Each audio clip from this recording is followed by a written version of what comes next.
Bonjour à toutes et à tous. Merci d'être si nombreux, d'assister si nombreux à notre webinaire Renaturons nos cours de récréation. Je me présente Claire-Hélène Delouvet. Je suis paysagiste conceptrice et directrice du CAE de la Nièvre, CAE 58. Il se trouve aussi que j'ai été animatrice du groupe de travail de l'Union régionale des CAE de Bourgogne-Franche-Comté qui travaillent collectivement sur cette thématique et qui vous présente aujourd'hui ce webinaire. Donc, ce groupe de travail regroupe des paysagistes et des architectes de tous nos CAE de l'Union régionale Bourgogne-Franche-Comté. Donc, en préambule, je voulais juste rappeler que les CAE, depuis leur création, c'est-à-dire depuis la loi de 1977 sur l'architecture, depuis leur création, les CAE ont toujours travaillé en amont de l'aménagement des espaces publics afin qu'ils puissent répondre à tous les usages, vraiment tous, qui respectent la composition spatiale, qui fassent la part belle à une végétation bien gérée et qu'ils soient aussi traités de sobre. Les cours de récréation sont des espaces publics, donc à ce titre, ils obéissent aux mêmes règles. Et de plus, les CAE, mission de sensibilisation, tous les CAE ont beaucoup travaillé depuis le début auprès des jeunes publics, qu'ils soient scolaires ou périscolaires. Un grand nombre de CAE ont participé, par exemple, à des démarches telles que Adopter un jardin, qui est une démarche nationale menée par le ministère de la Culture et le ministère de l'Éducation nationale, et qui associait des classes avec des paysagistes ou des jardiniers. Et donc, dans ce cadre-là, parfois, il y avait même des travaux pratiques dans les cours. Donc, on a approché ces cours très rapidement au début de la création des CAE. Il y a même des départements comme le mien où le rectorat, avec certains conseillers pédagogiques, avait créé des démarches comme jardin d'école et où on crée des petits jardins dans les cours d'école. Alors, on avait vu quand même se transformer les cours de 50 ans en des espaces déserts, euh, asphaltés, sans végétation et coupant les enfants de tout rapport avec la lieu, hein, avec leur lieu de vie. Et donc, c'est avec grand plaisir qu'on a vu émerger le, les cours Oasis. Donc, c'est une démarche initiée par la ville de Paris et le CAE de Paris dans le cadre d'un programme européen. Et cette démarche qui a démarré assez rapidement nous a permis d'avoir des exemples hein, de traitements un peu différents de ces cours de récréation. Ensuite, au niveau national, par rapport au réseau CAE, on a un observatoire des cours Oasis qui est alimenté par le CAE de Paris. Et puis, un groupe de travail national a été créé par la Fédération nationale des CAE et qui permet aussi de travailler spécifiquement sur ce thème. Donc, au sein de notre union régionale, de notre réseau, nous avons souhaité mettre en commun nos expériences en ce domaine afin de mieux pouvoir les partager avec tous nos partenaires. Nous pensons effectivement que dans nos départements ruraux, on n'a pas forcément exactement les mêmes problématiques que dans une grande ville comme celle de Paris, par exemple. On n'a pas les mêmes budgets, on n'a pas les mêmes types de fonctionnement, pas les mêmes maîtres d'ouvrage, etc. Donc, c'est un petit peu différent. Donc, il nous a semblé important nous-mêmes de partager entre nous nos expériences et de les faire partager. D'où la présentation de ce webinaire qui a été élaboré collectivement par notre groupe de travail durant pratiquement un an. Alors, ce webinaire, d'un point de vue technique, il vous sera présenté durant environ 45 minutes par différentes collègues de ce groupe de travail qui se donneront la parole et qui se présenteront tour à tour.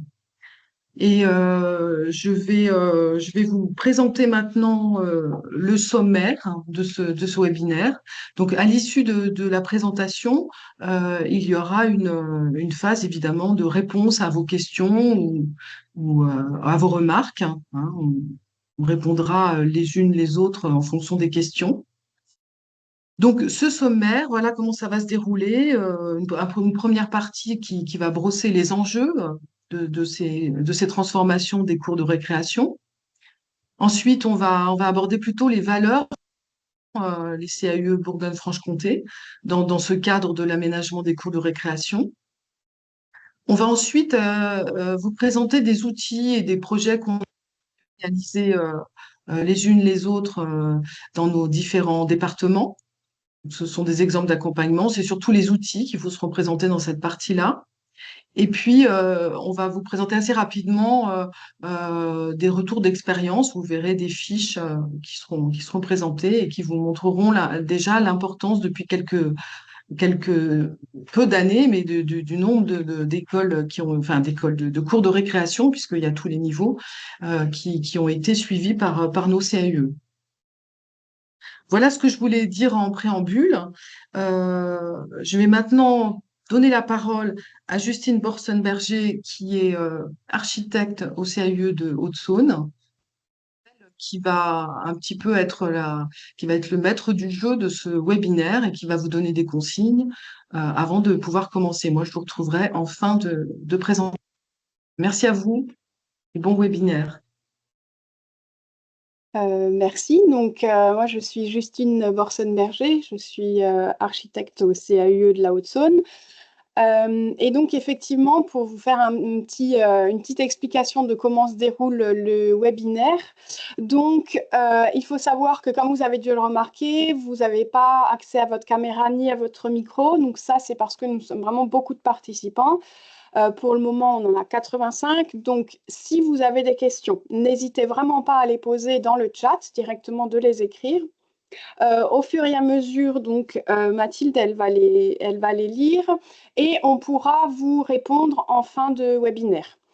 Donc tout se passe à ce niveau-là.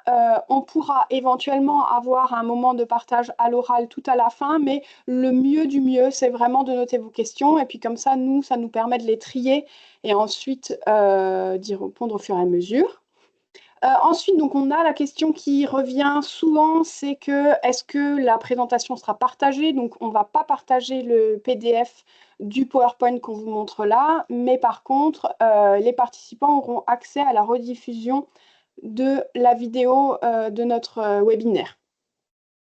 Voilà.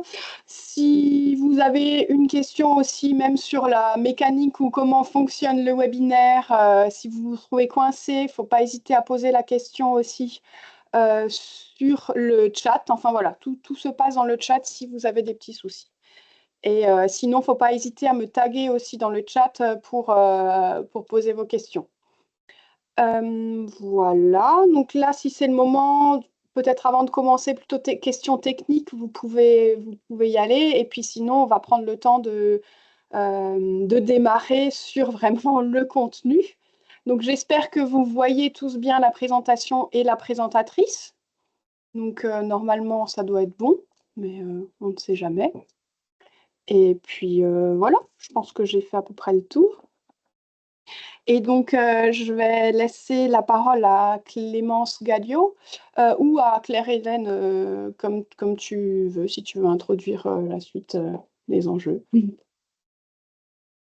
Pardon. Non, je donne directement la parole à Clémence qui va présenter les enjeux, la première partie du webinaire, s'il te plaît. Merci. Alors bonjour à tous. Donc, je m'appelle Clémence Galliot, je suis paysagiste conseillère au CAE du Doubs. Donc voilà, dans un premier temps, on a souhaité expliquer, en tout cas introduire avec vous cette notion d'enjeu qui nous paraît important de partager à chaque accompagnement sur la question de la transformation des cours d'école, pour vraiment avoir un socle de valeurs et en tout cas d'objectifs auxquels on souhaite répondre dans la question de la... Ah non, qu'est-ce qui se passe? Oui, donc on t'entend, enfin en tout cas moi je t'entends, mais c'est vrai que la caméra s'est arrêtée. Alors excusez-moi, est-ce que je crois que ça a coupé un petit peu, pourtant. Alors je suis revenue, donc je vais reprendre. Parce c'est pas faute d'avoir de s'être connecté avant pour vérifier que tout marchait bien. Donc, je reprends en espérant que ça ne recommence plus. Donc, le premier enjeu qu'on voulait évoquer avec vous, c'était celui du climat, puisque c'est vraiment souvent le point de départ de la mise en route, en fait, des initiatives de questionnement, en tout cas sur le réaménagement des cours d'école.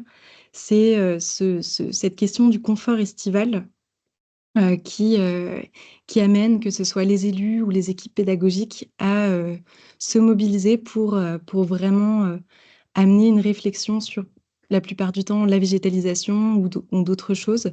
Mais en tout cas, les impacts du changement climatique sont vraiment une porte d'entrée assez systématique sur cette question-là. Donc, vous pouvez voir sur la diapositive à l'écran que on remarque que d'ici 2050, en Bourgogne-Franche-Comté, on aura une hausse des températures qui sera comprise entre 2 et 3 degrés, donc qui est quelque chose d'assez significatif, qui appuie aujourd'hui objectivement cette nécessité de réaménagement et de requestionnement des cours d'école telles qu'elles sont aujourd'hui.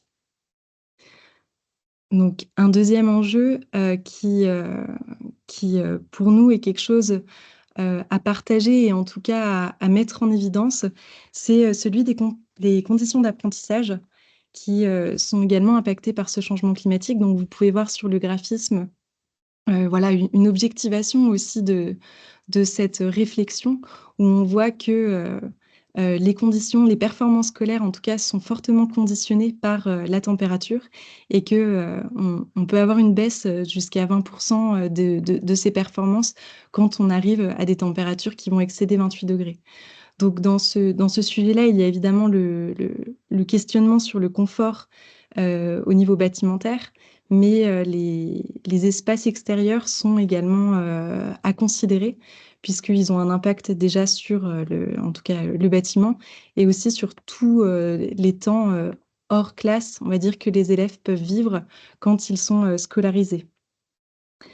Cette prise de conscience globale, elle s'est vraiment faite à différents niveaux, donc que ce soit au niveau des usagers, bien évidemment, mais aussi à un niveau plus national, en tout cas plus au niveau des décisionnaires, si on peut dire, puisque il y a eu une mission d'information sur l'adaptation excusez-moi, sur l'adaptation de l'école aux enjeux climatiques qui a été menée au sein de l'Assemblée nationale et qui a abouti sur la publication d'un rapport d'information en décembre 2023 qui vient vraiment appuyer, en tout cas, la mise en route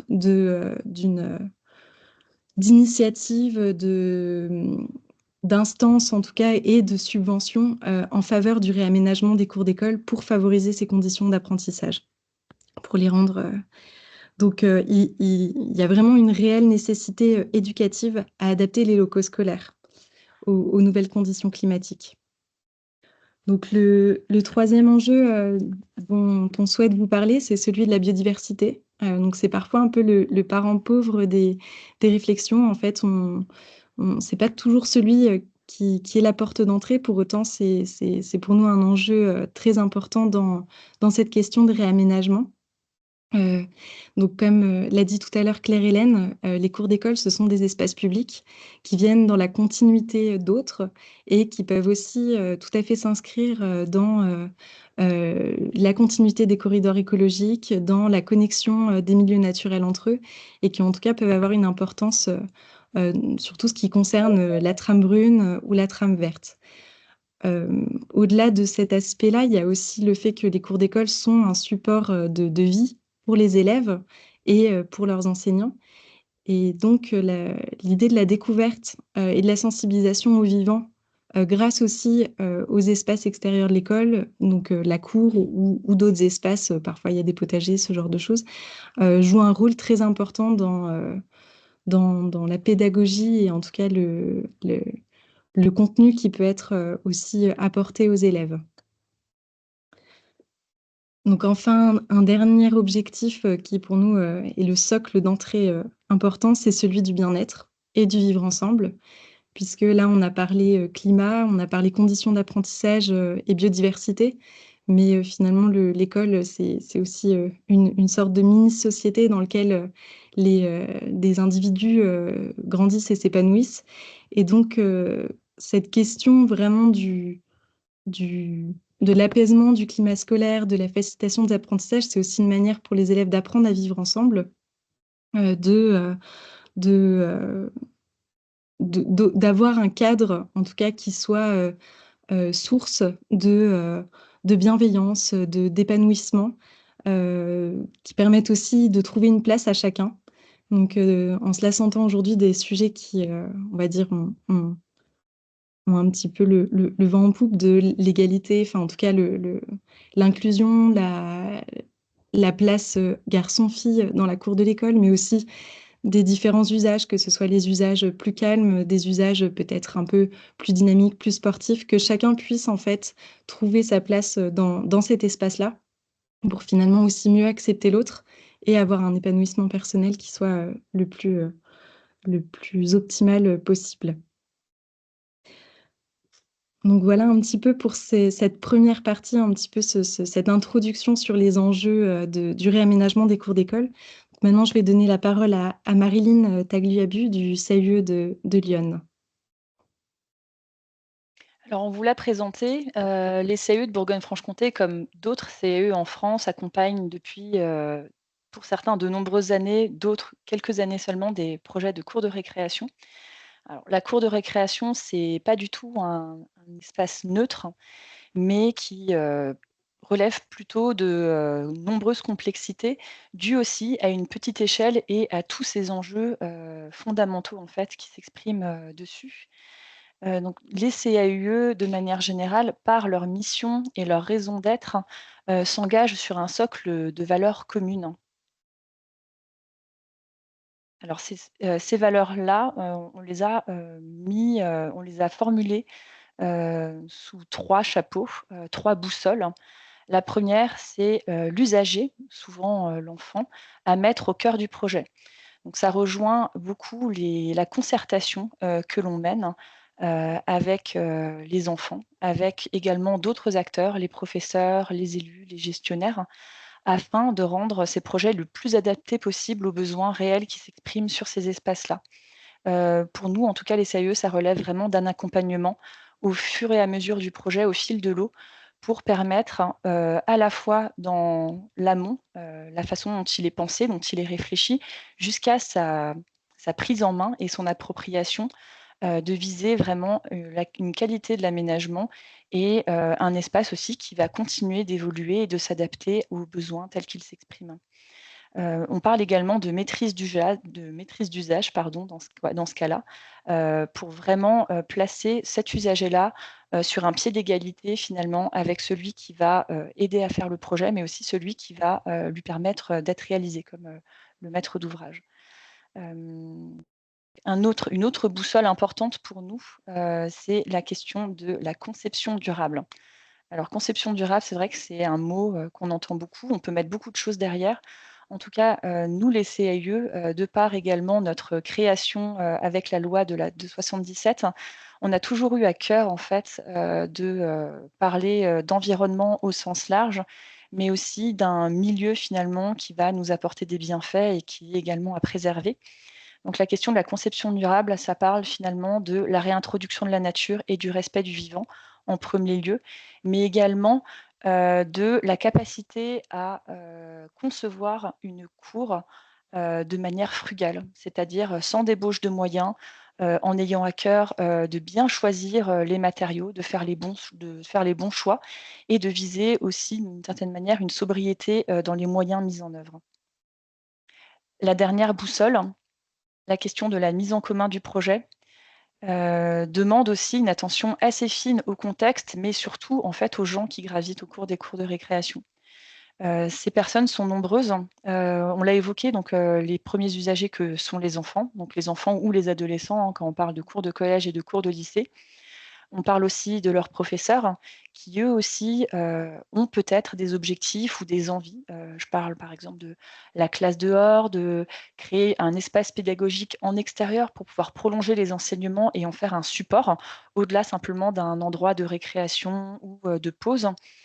Les élus, quand on parle de cours d'école, hein, on parle après plutôt des départements et des régions comme maître d'ouvrage pour les autres échelles.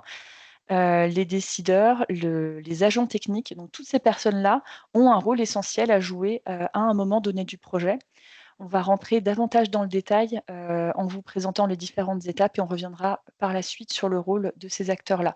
Mais en tout cas, le CAUE a vraiment ce rôle aussi de chef d'orchestre, de pouvoir finalement faire intervenir tous ces acteurs au bon moment pour permettre de rentrer dans une phase opérationnelle et de répondre aux besoins de tous.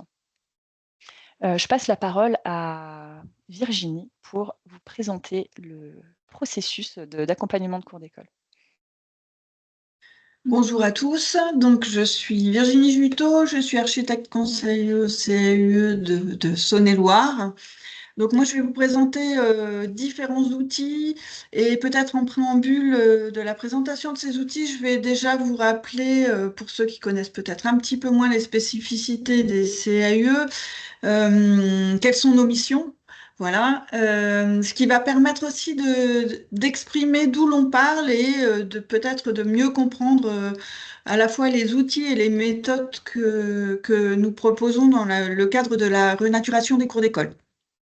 Donc, dans les missions de conseil du CAUE, il y a les missions de conseil, c'est une mission de service public, le conseil pour tous les porteurs de projets, des missions de sensibilisation également pour tous les publics, et puis l'information et la formation de notamment des professionnels, des élus, etc. Ces missions-là s'opèrent bien sûr sur nos domaines d'intervention qui sont l'architecture, l'urbanisme, l'environnement, le paysage. L'ambition vraiment, c'est de faire naître la curiosité, l'intérêt pour les sujets qui ont trait au cadre de vie. Donc, c'est de cette manière-là qu'on vous a parlé des différents axes et des enjeux et des valeurs qu'on partageait. Et bien sûr, d'essayer d'innover à la fois dans la manière d'aborder ces projets, mais également d'y répondre. Claire-Hélène l'a un petit peu évoqué tout à l'heure, on prend appui notamment sur l'expérience des cours Oasis qui ont été initiés par le CAUE de Paris en lien avec un programme européen où les enjeux majeurs étaient bien sûr d'éviter les îlots de chaleur et la diversification des activités et l'affirmation de la place de chacun dans les cours d'école. Ces expériences des cours Oasis sont des sources d'inspiration vraiment et c'était les prémices des démarches CAUE. L'Observatoire des cours Oasis dont vous a parlé Claire-Hélène en préambule est une capitalisation en fait des expériences qui permet de partager à travers notamment des films et l'Observatoire toutes les expériences et le retour sur toutes ces expériences depuis plus d'une décennie. C'est accessible bien sûr à tous en ligne, ce qui est très intéressant puisque chacun peut aller piocher des informations. Et ces modèles inspirants permettent vraiment de pouvoir réinventer des manières de procéder pour pouvoir travailler sur les cours d'école. Donc, on va vous présenter quelques outils qui ont été mis en place par les CAUE de Bourgogne-Franche-Comté au cours des interventions dans les cours d'école qui sont peut-être plus adaptées, comme le disait Claire-Hélène, sur notre contexte qui est assez rural. Donc, l'offre de services des CAUE, c'est une véritable démarche qui a été mise en place par les CAUE au service de la renaturation des cours d'école, en débutant le plus en amont possible, bien sûr, et puis qui se concrétise suivant différents dispositifs. Ça peut passer par différentes manières d'aborder cette concertation, notamment les visites qui permettent un partage d'expériences, de constituer une culture commune, en fait, de partager des images, des aménagements et de comprendre aussi où chacun peut placer potentiellement le curseur par rapport à son propre projet. Ça permet aussi de former et d'informer tous les acteurs du projet sur les différentes étapes de ce projet et comprendre aussi quels acteurs interviennent à quel moment dans la chaîne, dans l'évolution, on va dire, du projet. Les CAE apportent aussi une expertise technique, ce qui permet à travers le recueil des besoins, des envies ou des contraintes, d'accompagner les gestionnaires de sites dans la rédaction d'un pré-programme, par exemple, architectural et paysager. Ça permet aussi une co-construction avec tous les acteurs du projet, ce qui permet d'assurer un lien et puis bien sûr le bon déroulement du projet.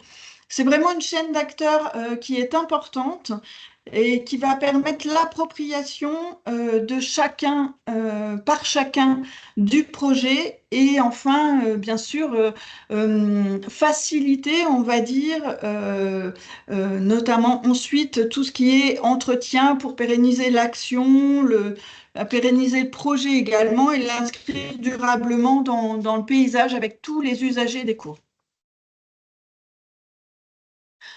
On va aborder maintenant les étapes clés du projet de renaturation et les illustrer à travers des outils qui sont proposés par les différents CAE de l'Union régionale.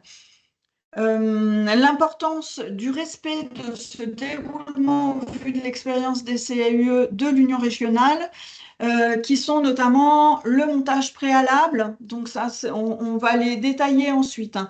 La programmation, la faisabilité et ensuite le projet après, qu'est-ce qui lui arrive.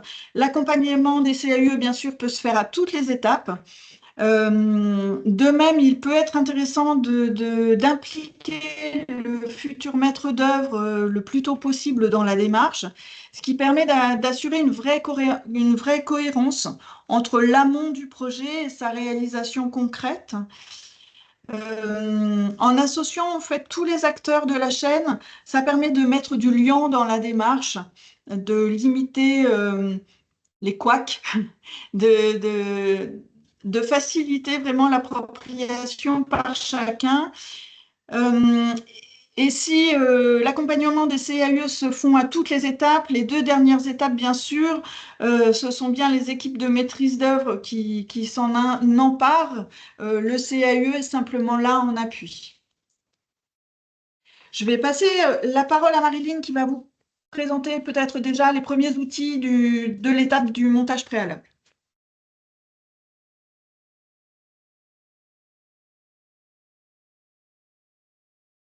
Prochaine diapo, voilà. Alors, donc on a parlé de nombreux acteurs. Donc nous, traditionnellement, on travaille déjà avec un duo moteur et essentiel dans le fonctionnement de la poursuite du projet, c'est l'élu et l'équipe pédagogique, hein.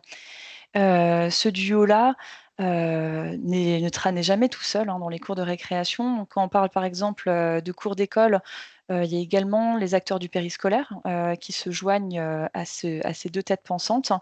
Les équipes techniques qui vont intervenir dans la gestion du site, les élèves bien sûr et les parents d'élèves. Cette étape du montage préalable est essentielle, hein, parce qu'elle va permettre à chacun de prendre conscience et connaissance du processus de projet, de pouvoir trouver sa place, l'endroit où on l'attend et où il sera nécessaire pour permettre une bonne réalisation et une bonne appropriation du projet de cours de récréation. Souvent, les CAE interviennent dans une phase un petit peu exploratoire pour comprendre un petit peu le contexte, avec une première rencontre sur site afin de croiser justement ces différents regards et de pouvoir aussi anticiper la partie plus opérationnelle et finalement démêler peut-être des nœuds ou identifier des leviers pour pouvoir permettre sa bonne réalisation. Dans quelques outils qu'on utilise, on vous a mis l'exemple de la toile d'araignée, donc qui a été mise au point par le CAE de l'Isère, qui est assez parlante. Donc ça fonctionne comme un outil d'auto-évaluation de cours de récréation qui permet, en fonction des différents enjeux et des différents objectifs qu'on projette sur la cour de récréation, de faire comprendre aux acteurs un petit peu comment se positionne la cour de récréation actuellement. Donc là, on a différents critères, hein. Par exemple, la question de la qualité de vie, ça rejoint les enjeux qu'on vous a présentés. La question du climat, de la biodiversité, du développement de l'enfant, de l'éducation à l'environnement, de la citoyenneté ou de la question de la co-construction. Souvent, on se rend compte aussi à quel point certains aspects pourtant essentiels pour la bonne santé et la bonne vie de cette cour de récréation sont souvent omis, et ça permet de se rendre compte également de la marge de progression possible. Les CAE peuvent également fournir un prédiagnostic spatial et fonctionnel afin d'éclairer plus spécifiquement certains enjeux réglementaires, urbains, techniques, et permettre, en parallèle de la concertation avec les enfants, de mener une concertation avec les adultes, soit au fil de l'eau du projet ou à la fin de cette concertation enfant, pour arbitrer par la suite les choix et donner une vocation opérationnelle et réalisable au projet. Je passe la parole à Virginie pour la suite. Ou... oui.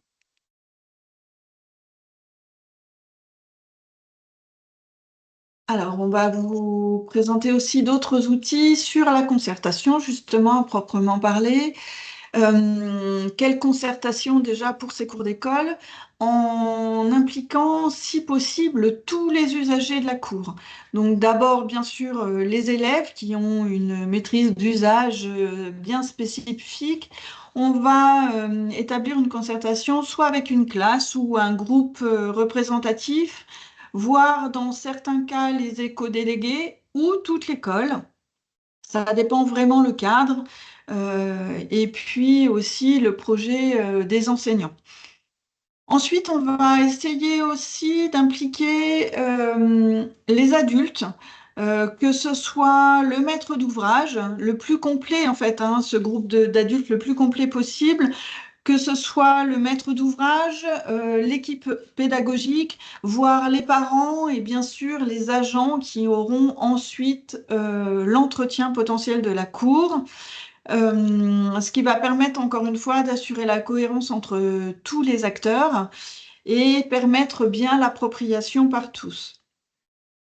Le plus peut-être des CAUE, c'est vraiment de travailler en co-construction ce projet par un enchaînement d'idées, des associations d'idées, ce qui permet, en partant d'un état des lieux partagé, en fait, d'arriver à une potentielle projection intellectuelle, des transformations potentielles de cette cour. Tout le monde va, en travaillant vraiment avec les élèves et les adultes, ça va permettre d'avancer, que chacun avance en même temps et d'avoir une montée en compétences communes et simultanées. Alors, montée en compétences ou montée en connaissances avec des discussions et un partage plus riche potentiellement. Ça peut être un partage dans le cadre, bien sûr, de la classe, mais ça peut être aussi les enfants chez eux avec leurs parents. Ça peut être les enseignants avec les élus. Donc, l'avantage de travailler en co-construction avec tout le monde, c'est vraiment que ce partage-là est plus riche, puisque les acteurs sont plus nombreux. Avec une progression pédagogique similaire. Toute cette concertation et les outils qu'on vous propose peuvent être proposés aux adultes comme aux élèves et garantissent finalement un programme de transformation de la cour d'école de qualité. Alors, dans les outils présentés, il y a notamment pour établir l'état des lieux, sur les enjeux climatiques et de biodiversité notamment, il peut y avoir des quiz, comme vous pouvez le voir sur la partie gauche, qui permettent de recueillir des informations sur la cour, des connaissances, les ressentis vraiment des usagers. Il peut y avoir également des fresques, des dessins au sol qui permettent d'observer in situ, vraiment sur le terrain, la courbe du soleil ou encore le chemin de l'eau. On le voit sur la partie de droite. On part vraiment de la pratique de l'espace sur le terrain, mais pour pouvoir avoir un constat partagé et des regards différents entre enfants, enseignants, CAUE et autres usagers. J'étais encore sur l'autre diapo, Justine. C'est vraiment important de partir de ce terrain-là pour pouvoir co-construire. Nous, CAUE, on apporte bien sûr notre regard aussi, mais on part vraiment de ce regard partagé entre les élèves, les adultes, les enseignants. Comme autre outil d'observation sur les enjeux climatiques et de biodiversité, on peut avoir l'observation de la végétation notamment et des petites bêtes à travers un carnet d'observation par exemple, ce qui permet de voir en vrai la corrélation entre végétation et biodiversité. On peut observer également le vent, ce qui permet de voir les zones qui sont exposées ou protégées et d'identifier potentiellement les lieux où il sera nécessaire d'intervenir pour se mettre à l'abri d'éventuels aléas climatiques. Pour le recueil des besoins et des envies, des désirs, ce qui est très important aussi d'établir avec tous les futurs usagers, on a d'autres outils qui permettent d'observer, d'annoter les usages actuels ou en devenir, les besoins de changement et les envies de transformation. Donc ça peut se faire à travers notamment des cartes sensibles, comme on l'a sur la partie droite de la diapo, qui ciblent à la fois les ressentis et les pratiques des différents espaces et ouvrent sur des perspectives de transformation ou simplement sur l'énonciation de besoins ou d'envie d'évolution. Des maquettes de travail, comme sur la partie gauche, permettent aussi, à partir d'un état des lieux, c'est-à-dire d'une maquette qui traduit ce qu'on a pu observer dans la cour, de modifier au fil du projet, par exemple, d'esquisser des changements d'activité, des rééquilibrages potentiels pour que chacun puisse y trouver sa place.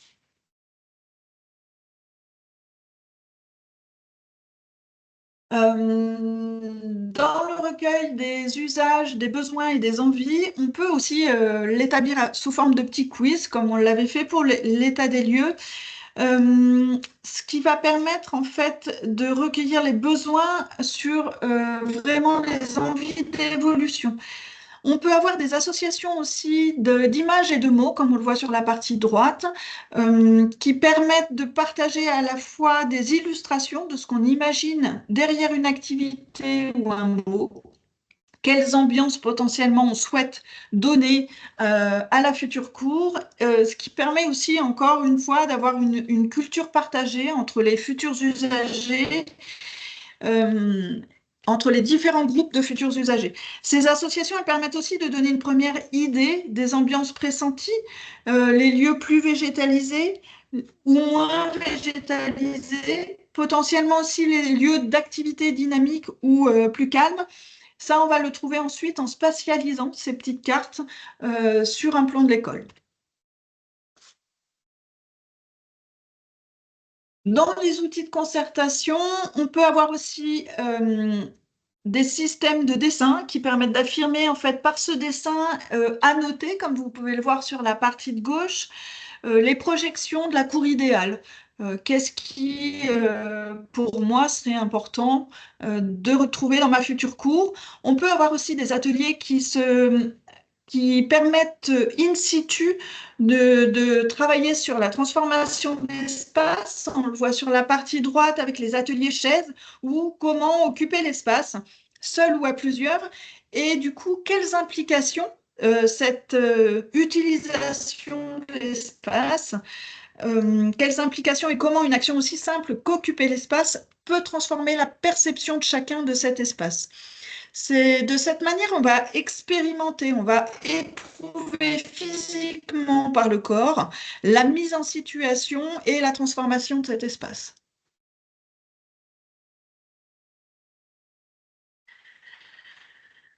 Dans la phase de concertation, il nous semble aussi capital d'avoir un moment de partage de la concertation qui a pu avoir lieu aussi bien avec les enfants qu'avec les adultes.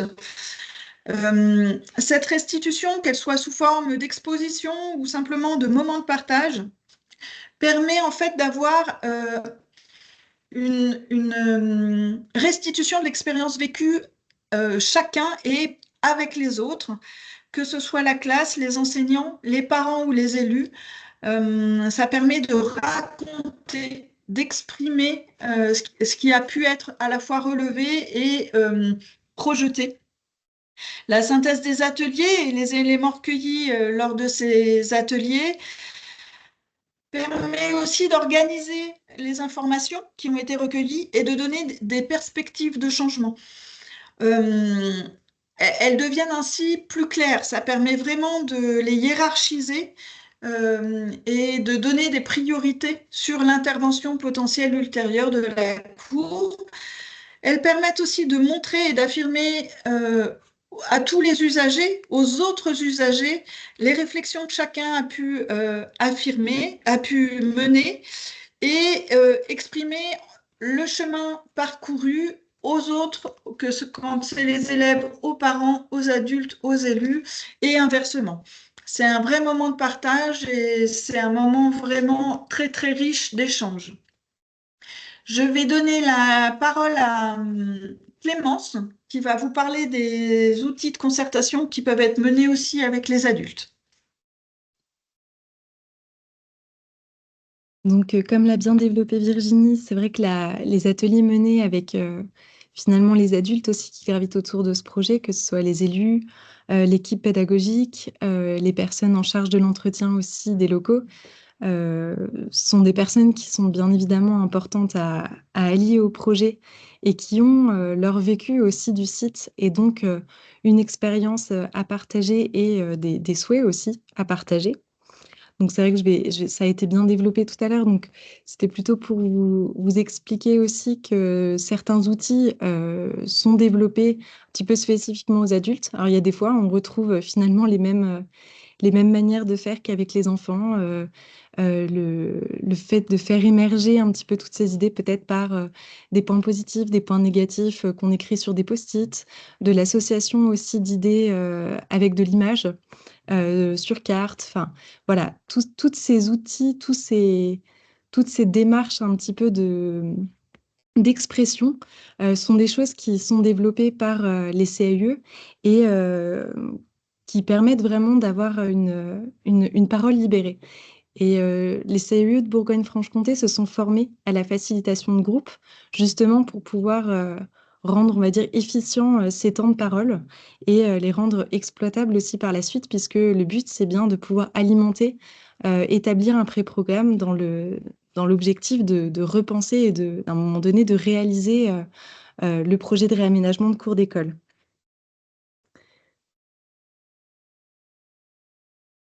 Donc, ça a été dit un petit peu aussi par Virginie, c'est tous ces temps de concertation donnent de la matière à réflexion, matière aussi à imaginer des choses. Et vraiment, le travail du CAUE dans cet accompagnement, c'est aussi de synthétiser et de permettre d'obtenir des documents transmissibles, compréhensibles et qui puissent être traduits aussi que ce soit dans un recrutement de maîtrise d'œuvre au moment de la programmation, qui puissent aussi être réutilisés au moment de la conception. Alors ça peut tout à fait être aussi envisagé dans des travaux qui sont faits en régie, hein. On le voit sur des communes souvent d'un peu plus grande taille, hein, sur des villes qui mènent les travaux en régie, mais qui vont s'inspirer de toute cette matière-là. Donc ça, c'est important d'avoir vraiment ce temps de traduction aussi, que ce soit par de l'écrit ou simplement par de la schématisation, par des documents graphiques. Donc tout ça, c'est vraiment à un moment donné réussir à rassembler la concertation qui est menée auprès des élèves et celle qui est menée auprès des adultes pour faire émerger les premiers éléments de programme et orientation d'aménagement. Une des spécificités aussi du CAUE, c'est d'accompagner dans la démarche à suivre les compétences de l'équipe de maîtrise d'œuvre à bien cibler lors du recrutement et peut-être aussi à commencer à estimer une fourchette budgétaire, puisque la question arrive forcément à un moment donné. Il y a les envies, les besoins, les premières intentions et ensuite les capacités techniques, financières qui peuvent apparaître pour les propriétaires des locaux, donc que ce soit les communes, les départements ou la région, qu'on soit dans une école, un collège ou un lycée.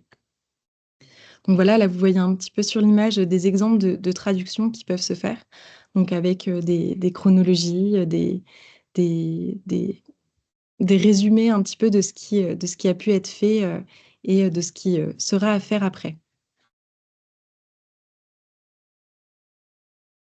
Donc, les leviers de réussite qui nous paraissent importants à mettre en avant, donc c'est, vous l'aurez compris, hein, au travers de ce webinaire, c'est vraiment l'idée de concerter à toutes les étapes.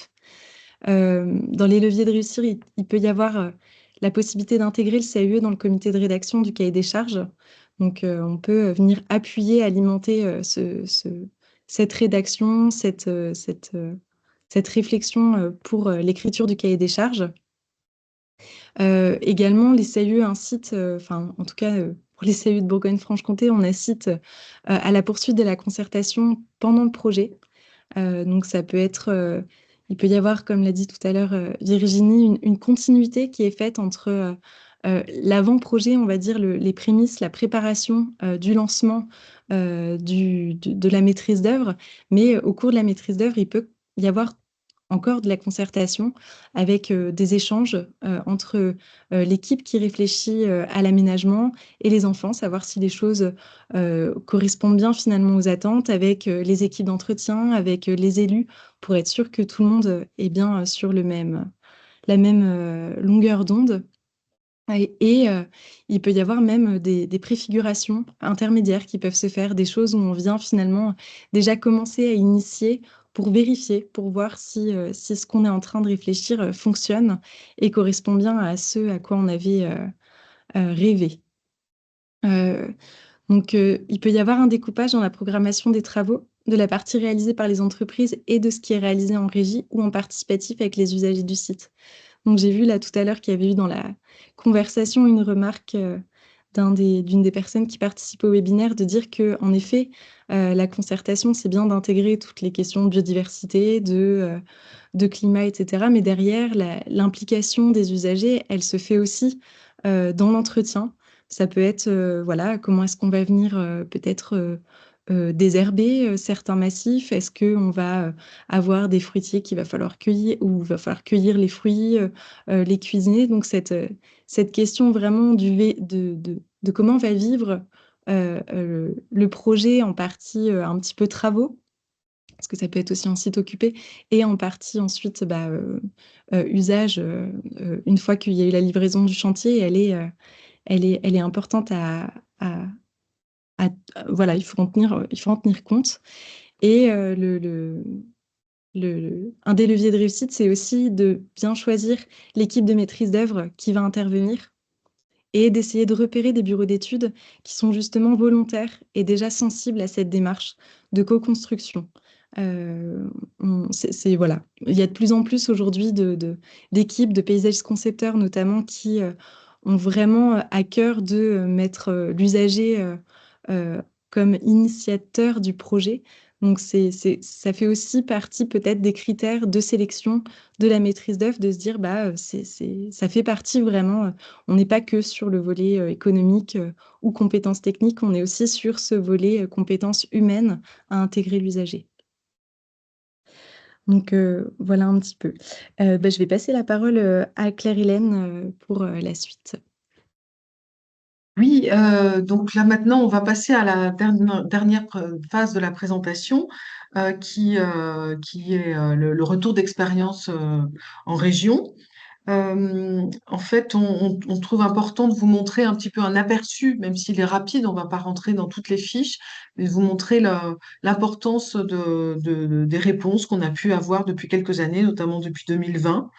Et puis, ça nous semble très important de capitaliser ces expériences, hein, comme on le fait au niveau national, mais particulièrement dans notre région. Donc c'est Marilyn qui va vous présenter cette phase-là. Donc, elle va passer assez rapidement sur tous les exemples, mais l'intérêt, c'est de vous montrer l'importance de toutes ces expériences. Donc, je te passe la parole, Donc la première chose, Marie-Lou. c'est déjà cette vision globale en région, de se rendre compte que malgré peut-être le côté encore un peu frais et nouveau du sujet des cours d'école, on voit aujourd'hui de nombreux exemples dans nos territoires, dans nos milieux urbains et surtout ruraux. Donc cette carte montre très majoritairement des exemples que l'on a pu accompagner à différents stades. Donc déjà des premières rencontres avec les porteurs, jusqu'à certaines réalisations que vous voyez en gris. Mais cette carte ne présente pas non plus exclusivement nos accompagnements, mais également des projets de cours de récréation qu'on a souhaité représenter pour leur côté exemplaire.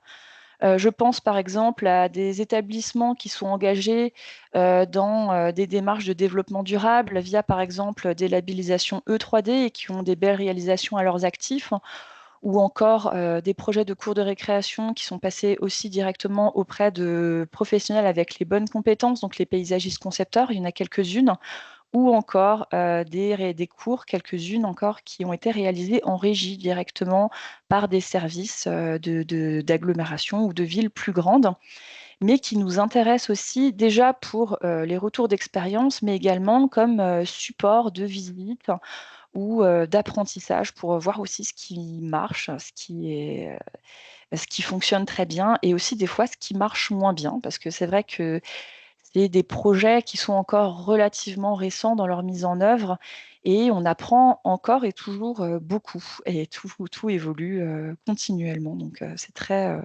riche de retours pour nous en tout cas. En blanc aussi, vous en voyez beaucoup en codeur, ça fait référence au plan 1000 arbres, donc à une démarche spécifique que je vais vous présenter et qui concerne des collèges. Donc, premièrement, les cours d'école. On a réalisé une petite fiche par département et donc c'est des fiches non exhaustives. Ce n'est pas tous les projets, c'est vraiment une toute petite partie et qui permettait de montrer un petit peu la diversité des contextes et des approches qu'on a pu avoir. Donc ces fiches, bien sûr, on peut échanger dessus, on peut aussi revenir dessus et éventuellement, vous pouvez nous contacter à ce sujet si vraiment il y a des questions spécifiques. Donc pour les cours d'école, déjà, la première chose à noter, le plus important, c'est que les maîtres d'ouvrage, ce sont les communes, la plupart du temps, rarement les communautés de communes, mais il y a des cas comme ça. Donc finalement, le maire et son équipe sont les interlocuteurs principaux, à associer, bien sûr, et avec lesquels on va travailler spécifiquement. D'autres acteurs ultra importants à associer, on peut passer les cours d'école progressivement.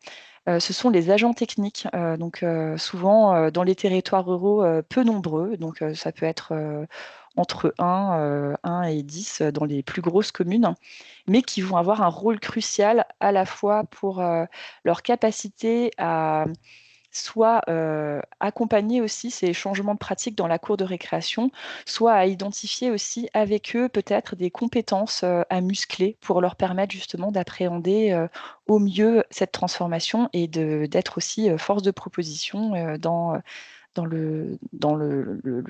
la mission qu'on attend d'eux, de gestion, d'accompagnement, etc. Enfin, les cours de récréation, ce qui est intéressant dans les écoles, c'est la capacité aussi à associer d'autres acteurs, comme par exemple le périscolaire. Les cours peuvent servir le mercredi pour ces élèves-là. Mais aussi, dans certains cas, la cour d'école peut aussi être un nouvel espace public, une nouvelle aire de jeu. Des petites communes, par exemple, utilisent la cour d'école comme cour de mairie dans certains cas. Et c'est vrai que de poser la réflexion en amont et d'identifier ce sujet-là est aussi très intéressant dans son côté un petit peu pluriel et polyvalent. Deuxième catégorie, deuxième échelle, en tout cas, de travail, ce sont les collèges. Donc là, l'acteur principal, le gestionnaire, c'est le département, donc acteur incontournable pour pouvoir attaquer ces projets-là dans le bon sens. Là, c'est vrai que la concertation ne se fait pas forcément avec tous les élèves. Une école, finalement, la plupart du temps, c'est une échelle relativement modeste. Les collèges, ce sont des équipements beaucoup plus gros et souvent, il y a des éco-délégués qui ont un rôle particulier dans ces établissements qui peuvent se révéler être un groupe moteur assez intéressant, à la fois dans leur capacité à pouvoir faire relais auprès des autres élèves, mais aussi eux à pouvoir s'outiller, à découvrir aussi comment mener une concertation et être vraiment force de proposition et partie prenante dans l'ensemble du processus. Donc il y a aussi presque une démarche citoyenne en fait à mener avec eux qui les aide à grandir en tant que futurs citoyens. Le rôle un petit peu du CAUE aussi dans les collèges, c'est de permettre aux élèves de se mettre davantage dans un rôle de concepteur. Donc davantage comprendre les enjeux qui s'expriment, de trouver des solutions, de tester des choses et souvent aussi de mettre en pratique, hein, donc le collège dans le côté vaste aussi de cet espace et des comportements peut permettre de mettre en place des chantiers, des sentiers pédagogiques, des espaces tests, de presque une forme de tactique d'aménagement où par peu de moyens, on arrive à expérimenter des choses dans l'espace et à leur faire toucher aussi un petit peu au plus près la matière, acquérir de nouvelles compétences, jardinage, construction de mobilier, etc. Là, c'est vrai que par rapport aussi à ces collèges et à la multiplicité d'acteurs qui gravitent autour de ces espaces-là, il y a aussi un petit peu une démarche qui s'enrichit au fur et à mesure du contact avec ces acteurs. Je pense par exemple aussi aux CPE, aux enseignants avec les différentes matières, des enseignants aussi qui peuvent se saisir du projet de transformation de cours comme un espace aussi où on peut parler plus précisément, par exemple, avec les sciences et vie de la Terre, de biodiversité dans la cour. On peut faire le croisement avec plein de matières, hein. Ça peut même être du français sur de la rédaction, ça peut être des arts plastiques, ça peut être vraiment beaucoup, beaucoup, beaucoup de thématiques hein, qui s'expriment et qui permettent de suivre et de s'impliquer au fur et à mesure du chantier. Troisième échelle, les lycées. Alors les lycées, là, le gestionnaire et l'acteur incontournable, c'est la région. Ce qui est intéressant au lycée, c'est vraiment la surveillance qui est moins stricte hein, et qui permet aussi davantage de possibilités, notamment spatiales, dans les solutions qui sont peut-être moins stéréotypées dans les cours de lycée et qui vont plus s'adapter peut-être à des comportements, des besoins, des envies de la part des élèves.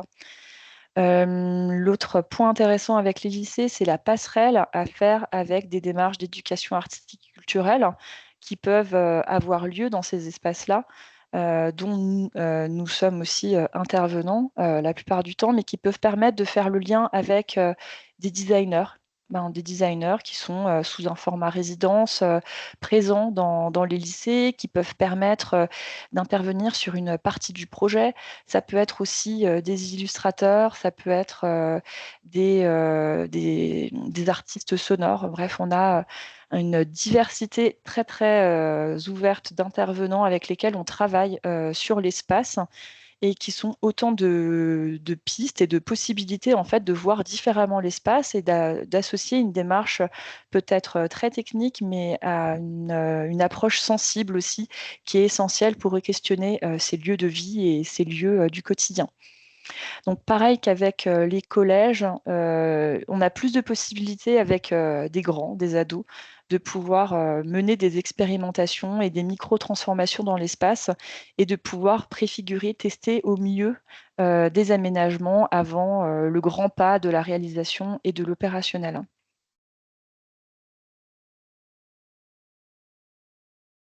Donc je reviens rapidement sur l'offre globale qu'on peut proposer avec les CAUE. Donc toutes ces cours de récréation qu'on vous a présentés, il y en a beaucoup qui sont vraiment dans un stade avancé et vraiment une bonne partie réalisée. Et c'est vrai que pour nous, c'est très intéressant parce que c'est autant de sites hein, bien répartis sur le territoire régional qui nous permettent d'échanger et d'inviter différentes parties prenantes.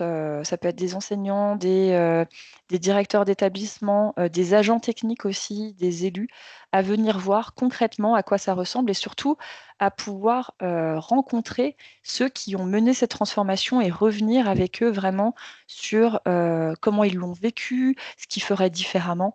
Ce que ça a changé aussi dans le règlement d'utilisation des cours de récréation, parce que souvent ça s'accompagne aussi d'un changement de comportement et peut-être de nouvelles règles hein, partagées, bien sûr, pour que ça marche. Il y a des journées de formation aussi qui ont été réalisées auprès du personnel du réseau Canopé pour vraiment faire le lien aussi avec la cour comme espace pédagogique et pour appuyer certaines dimensions spécifiques des projets de renaturation de cours de récréation.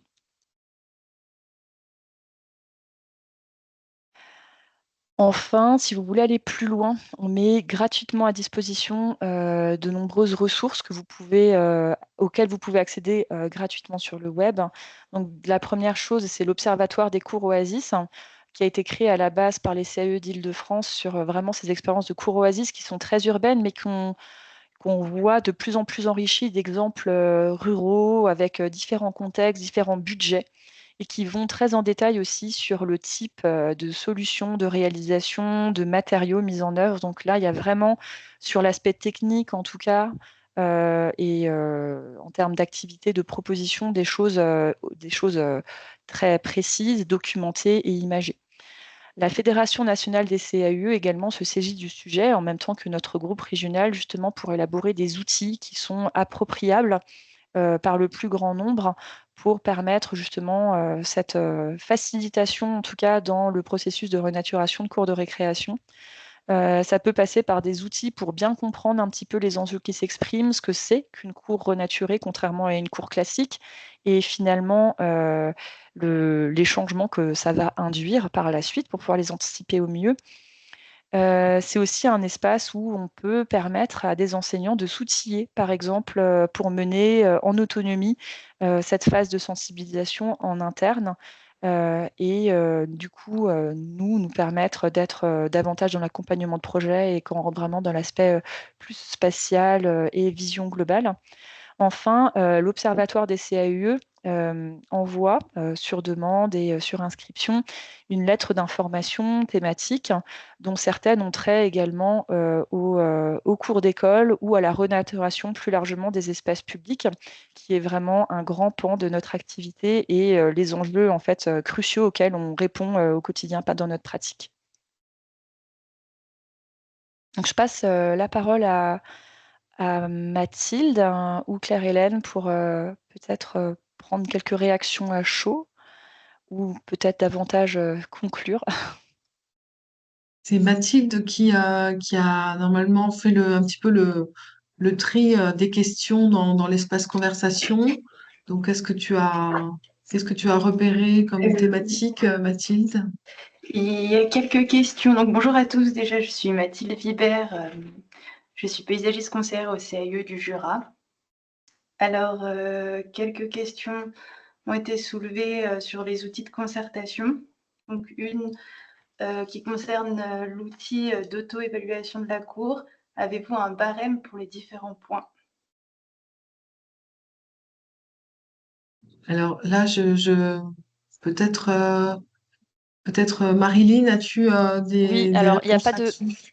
Alors sur l'outil, la toile d'araignée, en tout cas dans la façon dont on le pratique, on n'est pas sur quelque chose de chiffré dans une évaluation, on va dire, très précise, mais davantage sur une perception qu'on peut avoir et qui permet en fait visuellement de comprendre et d'analyser différents critères ensemble et de voir un peu où sont les points faibles. Donc, c'est plutôt en fait au doigt mouillé, on va dire, et une manière aussi de mettre en avant certains pans de la cour de récréation qui sont absolument pas compris ou intégrés ou simplement perçus en fait, qui sont inexistants d'une certaine manière.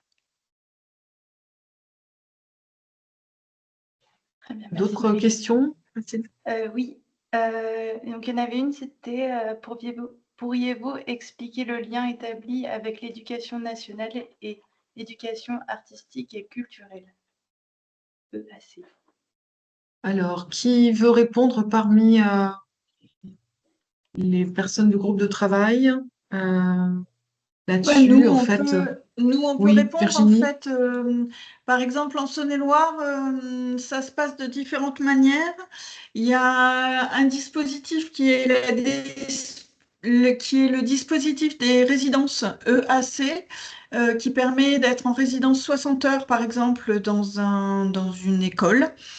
Donc en Saône-et-Loire, on a pu en bénéficier.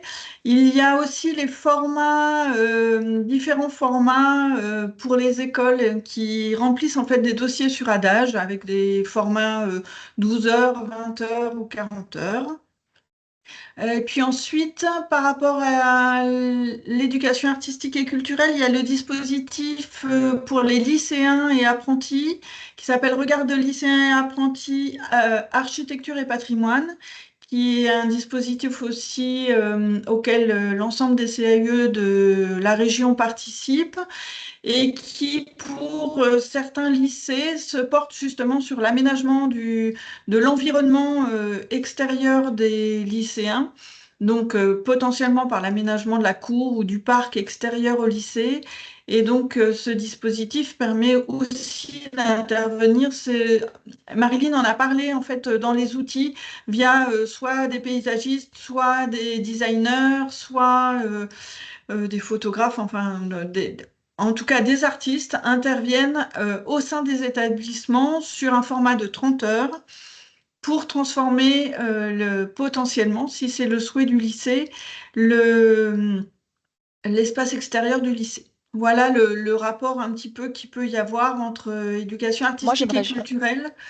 Virginie, je me permets juste ouais. d'élargir aussi parce que, en fait, là, depuis le début, c'est vrai qu'on ne l'a pas précisé, mais là, on parle d'architecture et de paysage, en fait. Toutes ces deux disciplines-là sont des disciplines qui rentrent dans les champs artistiques et culturels au titre des chartes, en fait, qui sont produites et qui existent.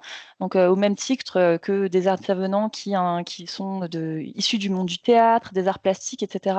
Nous, en fait, ce sont des disciplines qui ont trait à l'espace et qui nous permettent de faire participer et d'intervenir auprès des élèves pour les amener à prendre connaissance, par exemple, d'une démarche architecturale, d'une démarche d'aménagement, de paysage, d'une rencontre avec des espaces qui sont des formes d'œuvres également, en fait. C'est des œuvres de création. Et l'avantage, c'est de travailler sur un espace du quotidien, sur un espace qui est connu avec justement ces cours de récréation. Donc là, on parlait aussi d'autres disciplines qui s'intéressent à l'espace. C'est aussi, par exemple, le croisement avec des designers et avec d'autres champs, d'autres disciplines artistiques qui permettent autant en fait de prise de recul et d'enrichissement du projet en convoquant d'autres dimensions sensibles. J'avais juste un petit complément sur les dispositifs EAC, donc Julie Lestage du CAE de la Côte d'Or. C'est vrai que ça peut être soit le CAE qui accompagne pleinement le dispositif EAC ou justement qui vient en complément d'intervenants, paysagistes concepteurs, architectes ou designers en parallèle de ce dispositif EAC. Par exemple, ce qu'on a vu tout à l'heure sur le collège de Pouilly en Auxois, ça a permis en fait à travers la concrétisation de ce dispositif, en fait, nous, on avait fait la sensibilisation avec tous les 5e et ensuite, il y a eu une résidence dans le cadre du dispositif EAC qui a permis de faire une concrétisation et de faire des ateliers très concrets sur une semaine dans la cour. Donc, ça permet aussi de multiplier les temps auprès des élèves et d'aboutir à des choses plus concrètes aussi d'aménagement dans la cour. Et parallèlement, il peut y avoir des autres dispositifs, alors peut-être pas dans tous les départements, mais parce qu'il y avait aussi des questions un peu sur les subventions ou les aides qui existaient. Mais en Côte d'Or, il y a aussi des dispositifs starter avec le conseil départemental qui ressemblent un petit peu à ces dispositifs EAC et qui permettent comme ça de faire intervenir des professionnels sur ces espaces-là dans les cours. Donc voilà. Mathilde, je crois qu'il y a... Vas-y, Justine. Oui, je voulais juste rajouter, c'est par rapport, par exemple, à Regard de lycéen ou EAC. En gros, ça va être des interventions ponctuelles qui sont vraiment plus tournées autour de la sensibilisation, avec lesquelles on va avoir un petit budget. Mais au départ, ça n'a pas vocation à faire de l'aménagement des cours d'école. C'est surtout que nous, ça nous permet d'intervenir en classe, particulièrement sur la sensibilisation à ce niveau-là, et avoir déjà une petite restitution en amont. Mais ça ne, comment dire, on est quand même toujours obligé de travailler avec la maîtrise d'ouvrage, donc soit la commune, le collège, ou enfin le département ou la région pour les lycées, pour que si on veut avoir un aménagement global de la cour. Voilà, c'est ce que je voulais préciser. Très bien. Oui. Merci à toutes d'avoir répondu.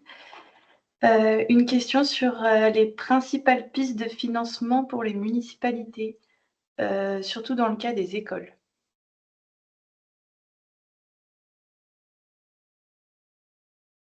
Alors, qui va se lancer dans cette, euh, dans cette réponse? Euh, il y a un programme national, hein, Ouais, je crois, qui existe, qui permet aussi ouais. d'avoir des financements. Tu veux en Il y avait parler, Julie? Moi, je veux bien un petit peu, si vous voulez. C'est vrai que c'est pas évident cette question-là. Là, il y avait une question justement sur ce programme national Notre école, faisons-la ensemble, qui d'ailleurs pour cette année est déjà bien entamé et a priori, il n'y a plus vraiment d'aide possible dans ce cadre-là. Et ça finançait quand même surtout du mobilier, enfin des choses très concrètes et pas forcément les démarches ou les études ou la conception en fait sur ces espaces. Après, sur les petites communes, il y avait quelques projets qui ont pu être financés dans le cadre du fonds vert, donc qui est un financement État, enfin, qu'il faut voir avec la préfecture et l'agence de l'eau, dans le cadre aussi alors de la désimperméabilisation des cours d'école. Il peut y avoir des financements comme ça sur les aménagements de ces cours. Après, ça reste toujours assez compliqué. Et comment dire, suivant les années, c'est vrai que les subventions évoluent aussi beaucoup. Après, en CAUE, on essaye de se tenir au courant pour pouvoir accompagner du mieux possible tous ces projets. Mais c'est vrai qu'il n'y a pas quelque chose de miraculeux, une méthode révolutionnaire de A à Z qui nous permet d'assurer le financement. C'est vraiment du cas par cas à chaque fois. Et ça dépend Et vraiment j'ai des une question ambitions. sur le... Juste Oui, pour, aussi. pardon. Ouais. Juste pour compléter, ça dépend aussi du degré des ambitions en fait, hein, du futur aménagement de cours de récréation. Donc c'est vrai qu'en fonction du degré de désimperméabilisation, du degré de renaturation, du retour du végétal dans ces espaces-là, l'agence de l'eau finance si par exemple on vient massivement travailler sur la question du cycle de l'eau et l'infiltration des eaux pluviales en direct, peut financer une partie. Il y a également la région qui a des programmes sur la renaturation qui peuvent également apporter des choses. Donc là, nous, c'est vraiment aussi l'aspect montage du dossier et aide et accompagnement sur les subventions qui reste un travail entier, hein. Donc il y a aussi des fois de la DETR, etc. Pour les communes. On va vraiment toquer à toutes les portes, mais ça demande d'avoir des ambitions quand même assez précises et en phase avec les enjeux de notre époque. D'où aussi ces valeurs qu'on défend dès le départ et qui favorisent un financement optimal des projets derrière.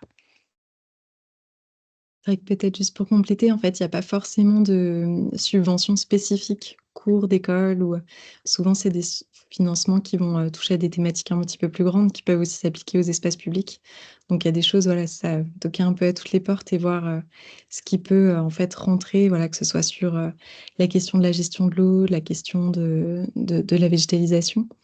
Et voilà. Enfin, en fait, il n'y a pas forcément la manière dont la question était tournée, c'est que c'est pas forcément des subventions spécifiques cours qu'il faut chercher. En fait, il faut voilà, élargir le plus possible. Et c'est vrai que l'accompagnement, enfin, beaucoup de financeurs sont quand même sensibles au fait qu'il y ait eu en amont une démarche, en fait, que le projet voilà, n'arrive pas déjà en fait, sans avoir été bien pensé avec les différents acteurs. On va dire tout ce montage préalable souvent est un argumentaire auquel les financeurs sont assez sensibles.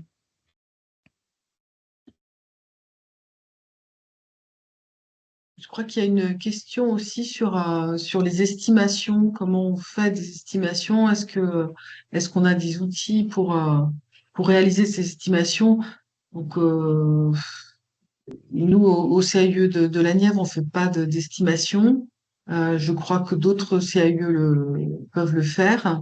Nous, on n'a pas suffisamment de données réelles de projets pour pouvoir faire ces estimations. Par contre, comme on travaille en réseau, ben, on peut quand même avoir des chiffrages en gros, hein, très très grossièrement, des fourchettes de prix. Et puis surtout, je voulais juste rappeler une chose aussi, c'est que on a parlé, Marilyn en a parlé, enfin à plusieurs moments on en a parlé, mais on s'engage nous vraiment sur la sobriété. sur le fait de faire au plus près des conditions existantes et de ne pas gaspiller ni d'énergie ni de matériaux. Donc c'est vrai que c'est aussi l'intérêt de cette démarche CAUE, hein, c'est d'essayer de ne pas en rajouter, de ne pas multiplier les effets. Voilà. Et ce qu'il faut savoir aussi, c'est que le travail des sols, c'est en fait c'est ce qui coûte le plus cher en général. Donc voilà, donc c'est des choses à savoir. Donc nous, en tout cas, dans notre département, on fait pas d'estimation, mais je crois que certaines de mes collègues vont jusque-là. Donc si vous pouvez en parler, celles qui le font. Oui, par exemple en Haute-Saône, pardon. Par exemple en Haute-Saône, nous on fait appel à comment dire, soit Un économiste. voilà, un économiste de la construction extérieur, donc qui lui a justement ses compétences et puis ses retours sur d'autres projets réguliers. Ou après, ce qu'il y a aussi, c'est peut-être pour rebondir aussi ce qu'on disait tout à l'heure, ça va dépendre des maîtres d'ouvrage et des types de projets. Parce que par exemple, en Haute-Saône, on a un partenariat avec le département de la Haute-Saône qui nous permet d'intervenir au fur et à mesure sur différents cours de collège. Et dans ces cas-là, bah, c'est les services du département directement qui vont faire une estimation à partir des pré-programmes et puis de tout ce qu'on aura réalisé avant en termes de concertation et de première voilà, pré-programme et faisabilité qu'on aura vu avec les différents acteurs du collège. Voilà. Je voulais juste rajouter une chose, c'est que tous les outils dont on vous a parlé dans les ressources CAUE, que ce soit les observatoires, par exemple, en général, ce sont des fiches où des chiffres apparaissent aussi, donc ça peut permettre aussi de vous situer euh, par rapport à des surfaces existantes, par rapport à des conditions particulières. Donc c'est aussi intéressant ces observatoires à ce titre-là. Et puis, on peut aussi contacter les personnes qui ont participé à ces projets et donc avoir aussi des éléments chiffrés. Voilà. Moi, juste pour la question du budget, en fait, parce que c'est un peu ça, en fait, la question. Il n'y a pas de voie royale, en fait, pour réaliser une cour de récréation. Il y a 1001 façons de s'y prendre.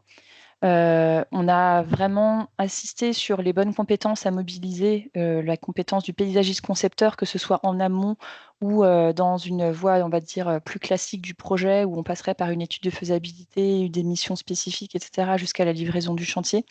Mais dans les cours de récréation, vu qu'on est sur des espaces des fois qui sont modestes et qui ont des qualités un petit peu particulières, on peut aussi se permettre de voir autrement la question du découpage du projet. Et c'est ce qu'avait présenté Clémence. Est-ce qu'on choisit de faire une partie en régie? Est-ce qu'on choisit d'avoir un volet participatif qui permette, par exemple, des plantations d'arbres, de la réalisation de mobilier, de l'aide, par exemple, aussi de parents d'élèves qui, des fois, s'investissent vraiment corps et âme parce que ça, pour eux, c'est très important, en fait, que leur enfant évolue dans les meilleures conditions possibles, hein, et parce qu'il y a aussi un intérêt, je pense, constructif, peut-être de certains parents. Donc vraiment, sur ces espaces-là, il y a vraiment beaucoup de façons de s'y prendre et avant de parler, je pense, de coûts, il faut vraiment plus parler de mode opératoire et de quelles compétences on a en interne, ou en externe et comment est-ce qu'on peut, réussir à viser la qualité d'un projet en mobilisant, en fait, ces bonnes briques aux bons endroits. Peut-être juste pour compléter ce qu'a dit Marilyn, nous, par expérience, ce qu'on a vu, c'est que avoir un paysagiste dans la conception globale et auquel on va demander justement quels sont les postes qui doivent être réalisés absolument par une entreprise, mais les autres qui peuvent être réalisés en régie ou en concertation, encore une fois, avec les parents d'élèves ou les enfants. Ça permet à la fois d'avoir un projet global qui se tient, mais de savoir où est-ce que chacun peut engager sa responsabilité. Sur certains ouvrages, il est important que ce soit des entreprises qui opèrent. Et sur d'autres, en revanche, il peut être mis en place par un chantier participatif avec les parents d'élèves, avec un échange de végétaux, pour minimiser les coûts sur d'autres postes. Mais il faut faire attention aussi à ces questions de responsabilité potentielle suivant les choix qui sont faits dans le projet.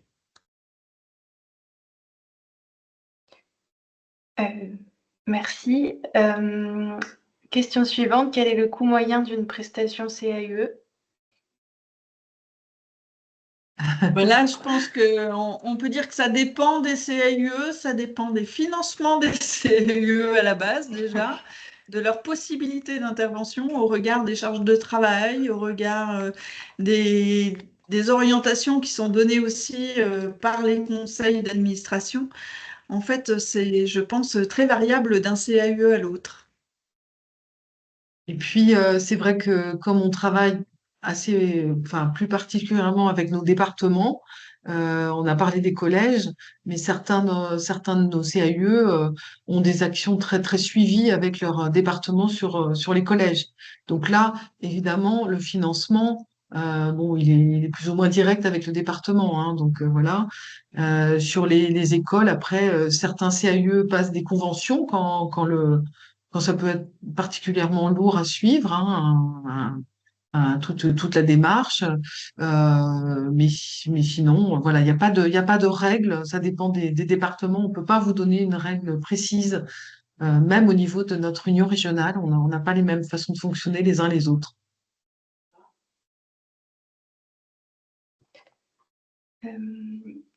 Après, ce qui est peut-être important de comprendre, c'est qu'on ne se substitue pas dans tous les cas de la maîtrise d'œuvre. Et ça, je pense que ça soit conventionnement, pas conventionnement, je pense que c'est quand même valable sur l'ensemble des CAE. C'est pour ça qu'on parle toujours de pré-programme, de pré-diagnostic. C'est dans tous les cas, on ne fera pas une mission qui peut être réalisée par des paysagistes concepteurs. Et ça, c'est quand même assez partagé par l'ensemble des CAE. Après, il y avait quand même aussi une question sur, je crois, comment mobiliser des paysagistes concepteurs pour des petits projets.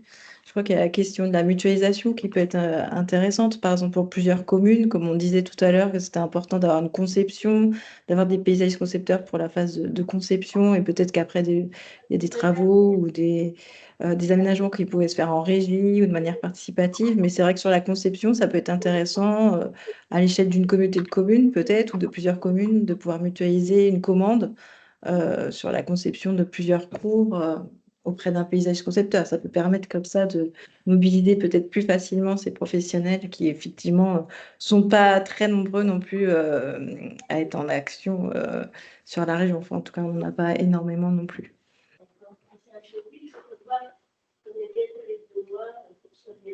Merci. Une question, avez-vous des exemples des éléments qui ont pu faire partie du financement du programme Notre école, faisons-la ensemble?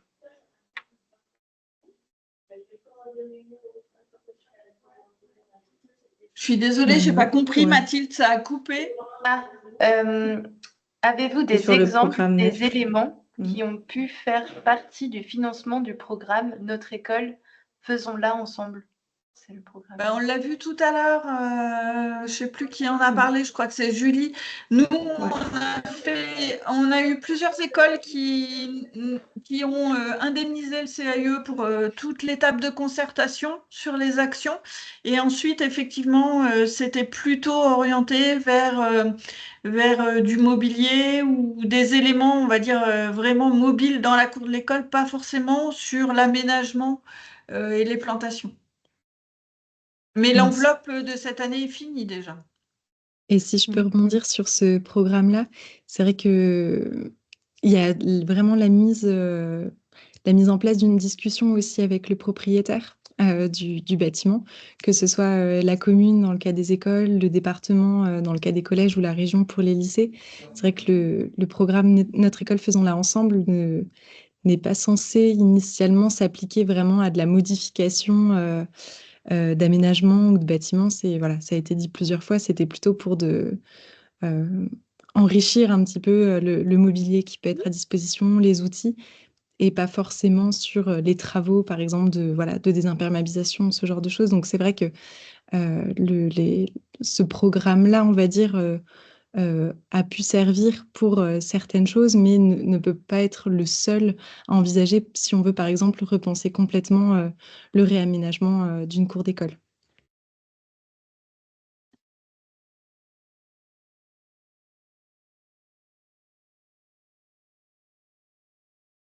Et merci pour ces réponses. Je crois que Est-ce que tu vois d'autres questions, Oui, Mathilde, oui, qui oui. nous ont... Alors, il y a Julie qui avait répondu un petit peu. Comment arrivez-vous à convaincre les maîtrises d'ouvrage à se faire accompagner d'un paysagiste concepteur? Et au regard d'une certaine volonté de frugalité, comment arrivez-vous à motiver les paysagistes concepteurs à répondre à ces petits projets?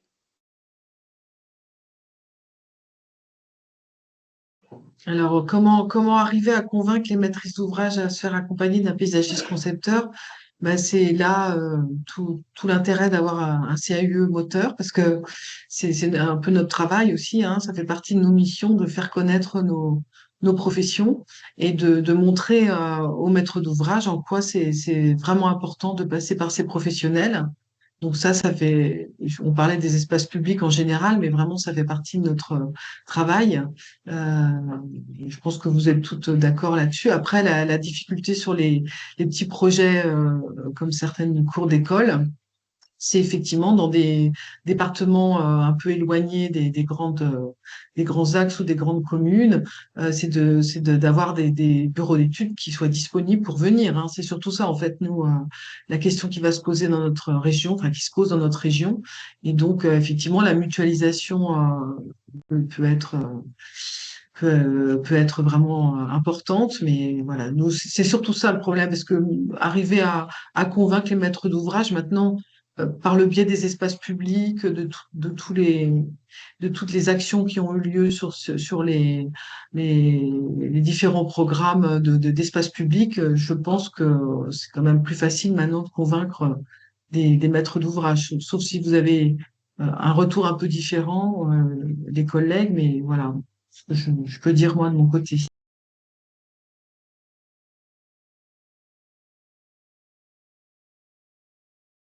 Je crois qu'on est un peu tous d'accord.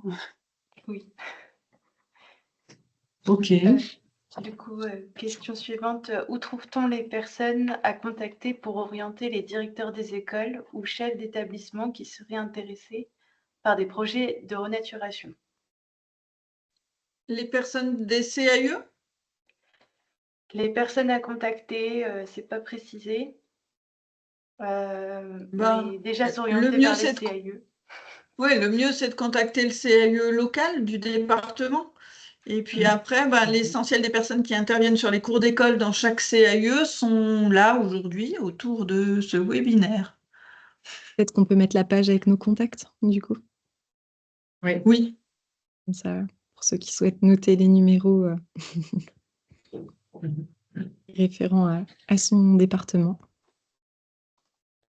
Et il y a une As-tu dernière relevé d'autres questions? Oui, il y a Oui. une dernière question donc dans le question-réponse.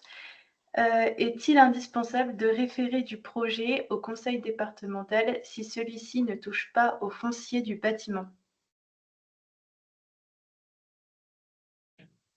Je pense que c'est toujours bien quand même de tenir au courant le propriétaire, le maître d'ouvrage, hein. Je pense que ça, c'est quand même une règle d'or, je pense. Enfin, je ne sais pas si vous avez une autre réponse, mes collègues là, mais je pense quand même que c'est Dans les, nécessaire quoi qu'il arrive. Voilà, la dans les cour collèges, fait partie ouais, du ouais, foncier. du foncier. Mm.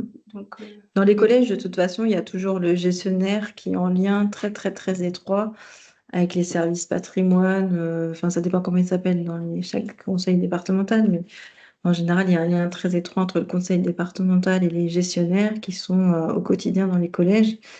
Et généralement, la cour d'école de récréation, elle fait partie intégrante du foncier départemental et des projets d'investissement et de gestion du collège. Donc, on ne peut pas passer à côté, en fait, de se mettre d'ouvrage quand on travaille sur la cour d'un collège, par exemple. Ce qui peut potentiellement être un frein d'ailleurs, parce que certains établissements avancent dans le projet et finalement se heurtent, que ce soit dans n'importe quel propriétaire, hein, même un élu. On voit que si les propriétaires en fait des lieux ne sont pas mis dans la boucle dès le départ, c'est la fameuse chaîne d'acteurs dont on parlait tout à l'heure. On voit que la plupart du temps, les projets ont du mal à se concrétiser en fait. Il faut vraiment que tous les acteurs, les propriétaires, les usagers soient autour de la table pour pouvoir mener le projet à bien. Et la question de la pérennité aussi des projets, parce que voilà, on voit des projets qui sont portés à un instant T par des enseignants, par des chefs d'établissement qui changent, qui sont mutés ailleurs. Et si le propriétaire, en fait, le gestionnaire n'est pas dans la boucle, souvent c'est des choses qui finissent par tomber un peu dans l'oubli, voire voilà, quand on est sur du vivant, que ce soit sur la plantation, par exemple. Moi, j'ai déjà vu le cas sur la création d'un verger qui finalement a été abandonné. Donc, ça finit par frustrer un peu tout le monde à la fin, voire créer des tensions, parce que le département peut se retrouver à gérer quelque chose qu'il n'a pas décidé, qui finit par être dangereux. Enfin voilà, c'est vrai que pour nous, c'est une étape incontournable de mettre le propriétaire, le gestionnaire dans la boucle de ce projet-là. Et du Merci. coup, merci. Après, pour les questions de fond, c'est fini. Et par contre, beaucoup de questions concernaient la diffusion de ce webinaire. Donc, comment était-il disponible après? Donc, l'enregistrement sera disponible sur notre site Habiter nos territoires. On va mettre le lien. Alors, moi, j'ai pas possibilité d'écrire dans la conversation. Mais on va vous mettre le lien ou l'envoyer par mail, le lien du site. Alors oui, du coup, sera aussi sur le portail documentaire Habiter les territoires et sur le portail ressources aussi des CAE. Oui. Il y aura deux liens possibles. Juste, moi, je vois qu'il y avait un commentaire sur mettre l'enfant au cœur du projet avec l'équipe pédagogique est indispensable, mais insérer également tout le monde dans l'entretien et la gestion de l'espace et du vivant, c'est quelque chose qu'on n'a peut-être pas, sur lequel on n'a peut-être pas forcément suffisamment appuyé au moment du webinaire, mais c'est bien sûr un élément extrêmement important. Et dans les cours Oasis, il y a également le partage de carnets d'entretien où le rôle de chacun est défini. Ça peut être une source très, très inspirante. Voilà. Après, c'est aussi un changement de posture en fait de l'enfant dans les cours renaturés. Un enfant est passif en fait dans une cour classique, dans une cour traditionnelle, mais il devient beaucoup plus responsable et beaucoup plus autonome de ses actes. Donc c'est vrai qu'un des principaux leviers, des principaux freins, pardon, ça peut être la question de oui, mais ça va demander plus de travail. Mais alors un enfant, par exemple, en mettant à disposition du matériel comme un petit balai, un enfant va adorer en fait être en position de responsabilité pour pouvoir, par exemple, retirer quelques feuilles, nettoyer certains espaces, etc.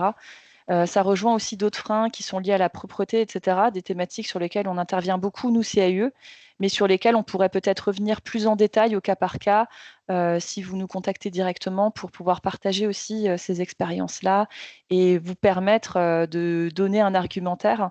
Par exemple, je ne sais pas, en tant qu'enseignant ou autre, hein, pour permettre de faire évoluer les comportements et l'usage de la cour dans le cas d'un projet.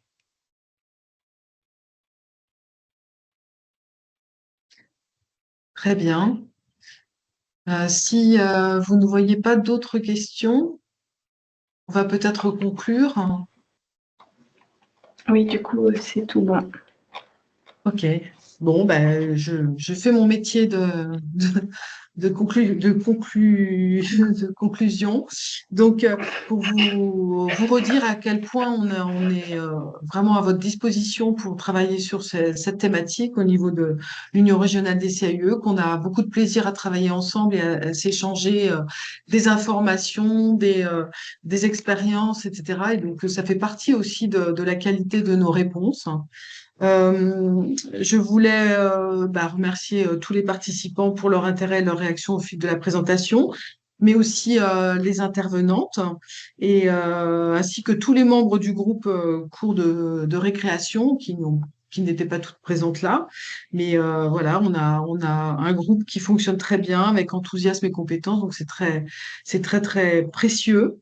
Et puis, je voulais aussi remercier, rendre hommage à tous les présidents et directeurs de l'Union régionale des CAUE de Bourgogne-Franche-Comté qui ont permis, encouragé une telle production collective Et je crois que les équipes sont vraiment très heureuses de pouvoir travailler ensemble, se rencontrer. Et ça fait partie aussi de la qualité, je le disais, de nos réponses possibles. Donc, n'hésitez pas à nous joindre, à nous poser des questions, à nous faire travailler sur ces sujets-là. Et donc, à bientôt dans les cours de récréation de tous nos territoires. Merci beaucoup. Au revoir. Merci.